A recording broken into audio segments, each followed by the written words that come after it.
language is not the only shock. German cuisines are totally different from those in Kenya. While Kenyans love ugali and kales among others, most probably these familiar Kenyan recipes may not be available in Germany.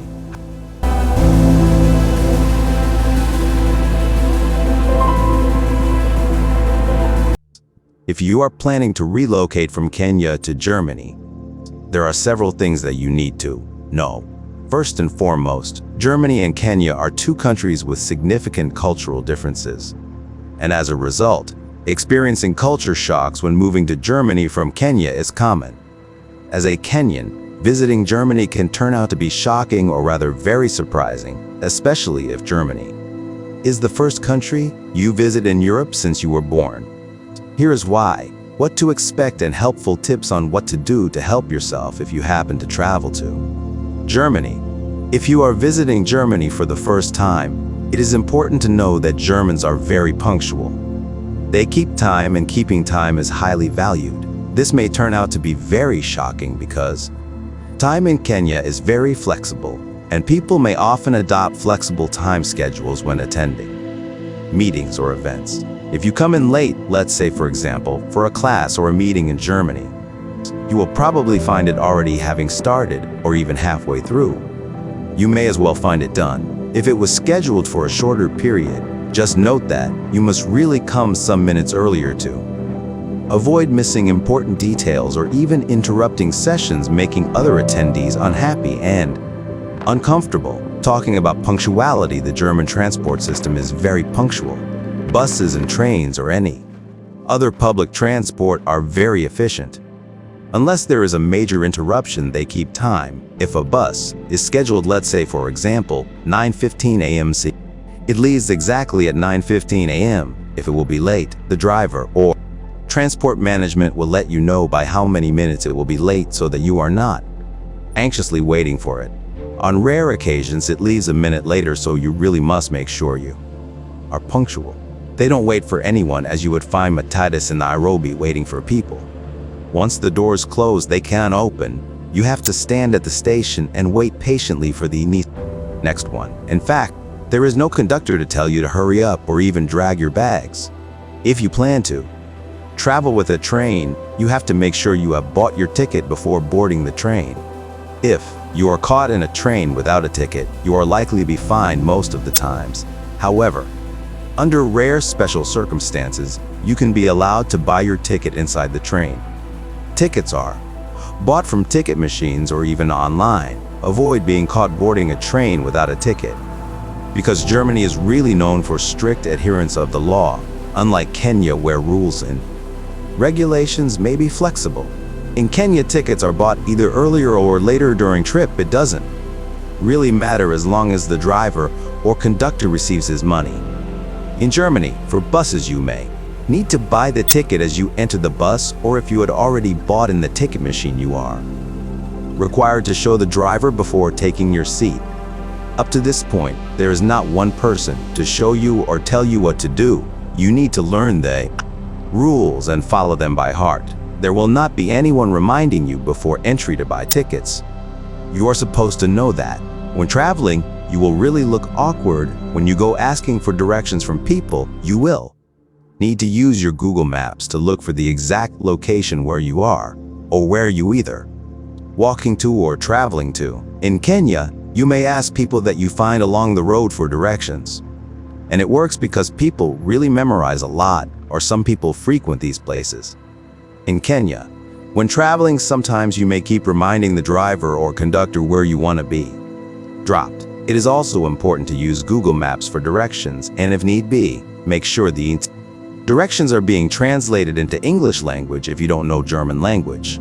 Google has a read aloud option that gives you directions and tells when to go straight, turn right or left. Especially when taking a walk, this can really be helpful. However, it doesn't mean that if you can communicate that you cannot ask for directions, you should feel free to ask. In trains and buses, different stops are announced, so you really must pay attention to the pronunciation so that you don't end up in the wrong stop.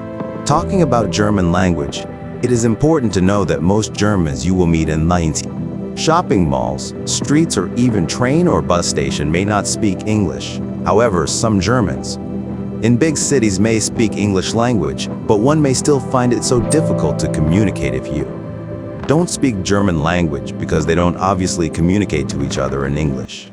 If you can, before leaving Kenya to Germany, try as much as possible, even if it's through YouTube, to learn a few words and sentences to help communicate the basics. Alternatively, there are different English to German translators that can turn out to be very useful. For example, DeepL and Google Translator, so you type the English words and translate them to German language, and likewise from German language to English language. There are also useful apps in the Google Store that can be very helpful too, sometimes when doing conversations with friends and strangers who cannot speak English and you really need to communicate or pass important information. You can keep typing on the translator and showing them what you want to say or mean.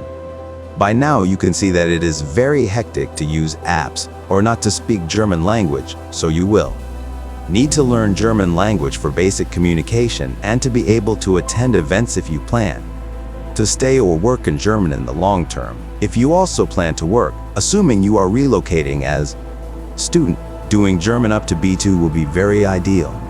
Language is not the only shock. German cuisines are totally different from those in Kenya. While Kenyans love ugali and kales among others, most probably these familiar Kenyan recipes may not be available in Germany. However, you may be able to cook chapati. Wheat flour is affordable. If you wish to cook ugali, there is a type of flour that is called grease that can be improvised to cook ugali.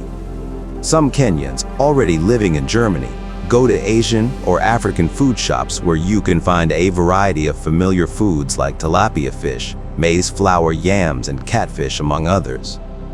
However, the food in the African and Asian shops are expensive and can turn out to be unaffordable in the long term, so you may want to adopt to German food. Potatoes are eaten as a meal, not like Kenya where mostly potatoes are either used to make chips, meat stews, or cook mukamo. Spaghettis and rice are also commonly available source of starch that is also common in Kenya. However, when it comes to protein, there are plenty eggs and chicken. However, beef is expensive, but pork is so available. Pork ribs are delicious. It's an option one could have interchangeably with chicken. If you can afford beef and fish, then those can also be alternatives that you would explore.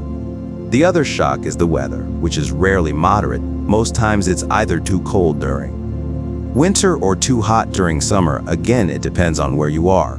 During winter, you need to really remain warm. Any cold-related illnesses are also not really insured, so the responsibility of remaining warm should be a priority to you. From warm jackets, shoes, to hand gloves to caps, you really have to make sure you remain warm. Also, during winter, it gets dark early from roughly 3 to 4 in the evening to almost 8, 9 in the morning of the following day. So nights are really long, and it can really be hard if you are experiencing it for the first time. You have to keep checking time and adhering to time based on your watch rather than psychologically depending on whether there is light or darkness, so that you don't miss anything thinking it is at night. You also must get used to walking at night, but while also taking care of yourself. On the other hand, during summer, days are really long, and it doesn't get dark until almost 9, 10 p.m., so you have to make sure you adhere to time so that you don't overwork or stay up too late. Another shock may be social life, that sometimes Kenyans like over-partying and over-socializing casually, as well as attending events such as birthday parties and graduation celebrations, church events, among others. It is not as if Germans don't celebrate, they do, but they may seem a little distant, which has nothing to do with happiness. It is just their culture. It may seem strange initially, but once you are able to master the German language, you can build strong friendships and get to enjoy a lot. For example, hiking, Oktoberfest, which normally occurs in Munich, among others. Finally, Germans are conscious about environmental orderliness. They prioritize recycling and sustainability. In common rooms and offices, they often remind you not to open windows when the Heater used to warm the room is on. You air the room for about 5 minutes and then close the window and proceed with putting the heater on.